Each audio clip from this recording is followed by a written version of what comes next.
Hey everyone, welcome to this explainer. Today, we're going to demystify the critical yet honestly often ignored foundation of server virtualization, the file system.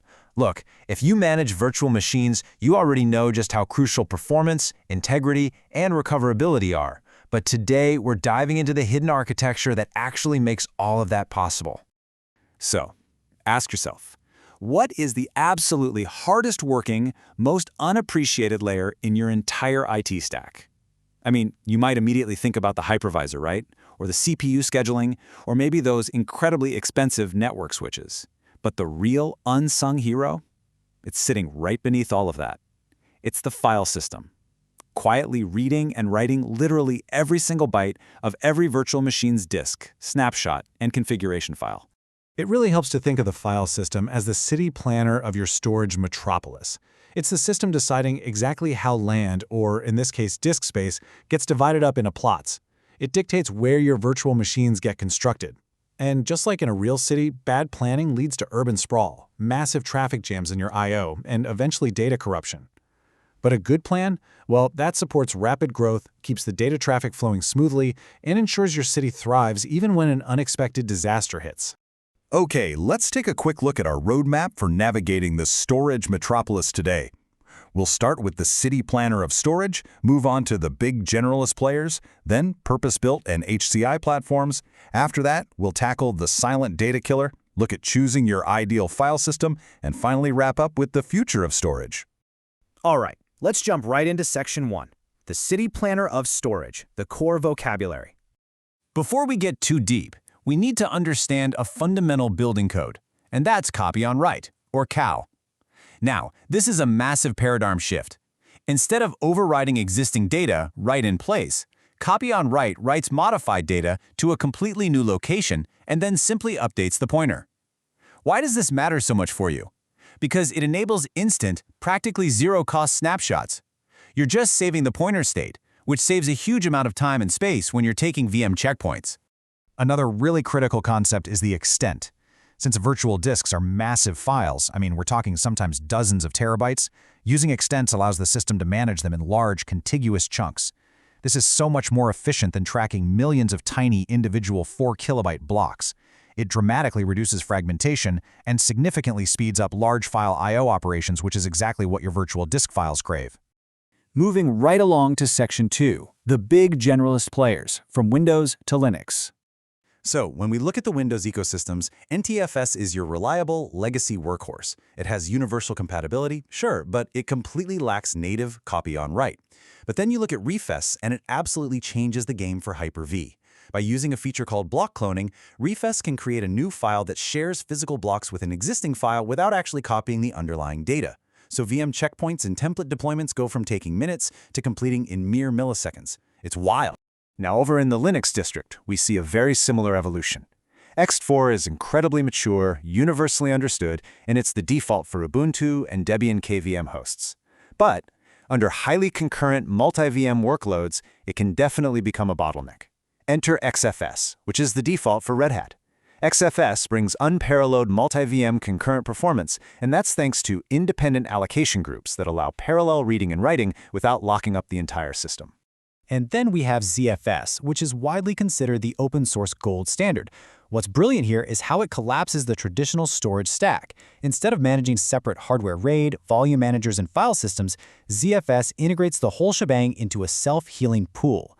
These Z-pools allocate space to data sets and block devices called ZVols. It's incredibly powerful, giving you instant snapshots and inline compression, though you do need to keep in mind it demands a massive amount of RAM if you want to run its deduplication smoothly. Okay. Section 3, Purpose-Built and HCI Platforms, the Proprietary Innovators. Let's start with VMware. VMFS was built to solve a very specific problem back in the early 2000s, which was letting multiple servers write to the exact same disk simultaneously without needing a dedicated lock server. That on-disk locking is exactly what makes features like vMotion and high availability possible. But, as traditional SAN storage started becoming a bottleneck, VMware evolved with vSAN. This took a hyper-converged approach, eliminating the external SAN entirely in favor of an object-based storage model with per-VM policies. Next up, we have VirgIO with VirgFS. The really crucial point about VirtualizFS is its hyper-converged architecture that performs deduplication globally across every single node in the cluster. Every write is hashed and checked against a global index. This makes it extraordinarily efficient for multi-tenant and VDI environments, actually allowing for atomic snapshots of the entire cluster all at once. Nutanix takes a completely unique philosophy here.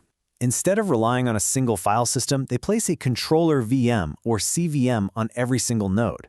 The Nutanix distributed file system manages the data distribution. But what's really fascinating is their Acropolis file data driver. This actually bypasses the hypervisor entirely so it can talk directly to the local NVMe hardware.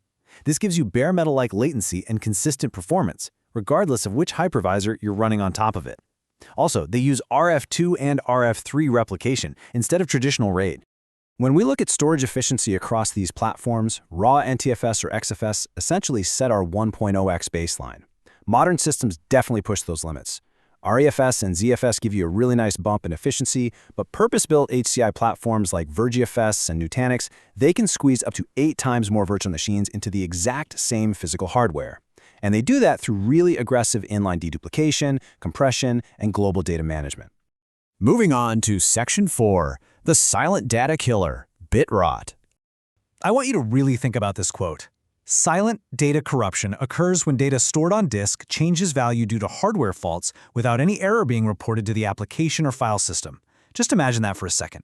You pull up a critical database. The system tells you the read was perfectly successful, but the data is completely scrambled. Why? Because a stray bit flipped on the physical drive due to NAND or a random DRAM error. It's an absolute nightmare scenario. So how do these file systems handle that threat? Well, looking at the data, ZFS is the undisputed gold standard here. It checksums all data and metadata, and it silently self-heals from a mirror or RAID-Z configuration. Platforms like ReFS and Nutanix also offer good, robust protections at the storage engine layer. But look at that bottom row. Legacy systems like NTFS, XFS, and VMFS are natively vulnerable. They have no built-in checksumming, meaning they are entirely reliant on expensive hardware arrays to catch those silent errors for them. Now for Section 5, choosing your ideal file system, the decision framework. Look, there is no universally perfect choice out there. You really have to balance 5 key dimensions. First, your hypervisor platform often dictates your choice right out of the gate. If you're running vSphere on a traditional SAN, you're using VMFS. Second, you have to gauge your data integrity needs. Critical workloads really demand something like ZFS or REFS with storage spaces direct. Third, consider your scale and concurrency, because HCI really shines when you're managing massive scale. Fourth is budget and licensing. Are you going open source with Proxmox and ZFS, or premium HCI with vSAN or Nutanix? And fifth, your team's skills. You have to match the system's complexity to your operational expertise. Don't go deploying a Linux-heavy ZFS system if your entire team only knows Windows. And finally, Section 6, the future of storage. What's on the horizon? The boundary between file systems, object stores, and block devices is actively blurring right now. We're seeing trends like NVMe over Fabrics bringing internal, direct-attached speeds to external networks. We're also seeing S3 object storage starting to replace traditional block devices for VM backends. And crucially, in a rapidly shifting post-VMware licensing landscape, understanding robust alternatives like Proxmox with ZFS, Virgio, and Nutanix has literally never been more vital. Which leaves us with this final, somewhat provocative question. As object storage and hyper-converged architectures completely rewrite the rules of the city and NVMe over Fabrics bridges the network gap, is it time to tear down the traditional SAN and build something entirely new? I'll leave you to ponder that for your own infrastructure. Thanks for joining me on this explainer, and keep building those thriving metropolises.